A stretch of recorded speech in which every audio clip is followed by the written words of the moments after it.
তোমাদের কি প্রচুর পরিমাণে হেয়ার ফল হচ্ছে, যার জন্য তোমরা ইউজ করতে পারো এই টোনারটা আমি নিজেও ইউজ করে থাকি।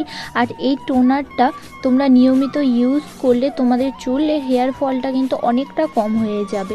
এটা বানানোর জন্য চুলের লেন্থ হিসেবে নিয়ে নেবে কিছুটা মেথি, এবং মেথিটাকে একটু ধুয়ে নেওয়ার পর অ্যাড করে দেবে 2 চামচ এর মধ্যে জল, 2 চামচ না 2 কাপ জল, এবং একটু গুলিয়ে দিয়ে ঢাকনা দিয়ে রেখে দেবে সারা রাত।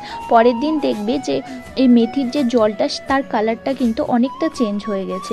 তারপরে এটা একটা ছাঁকনির সাহায্যে ছেঁকে নেবে। তোমরা চাইলে তুলোর বল বানিয়েও এটা অ্যাপ্লাই করতে পারো যদি স্প্রে বোতল না থাকে। তো এটাকে আমি স্প্রে বোতলে ঢেলে নিয়ে পুরো চুলে অ্যাপ্লাই করে রেখে দেবো প্রায় 1 ঘন্টার মতো। সেই দিন জল দিয়ে ধুয়ে নেব, পরের দিন শ্যাম্পু করে নেব।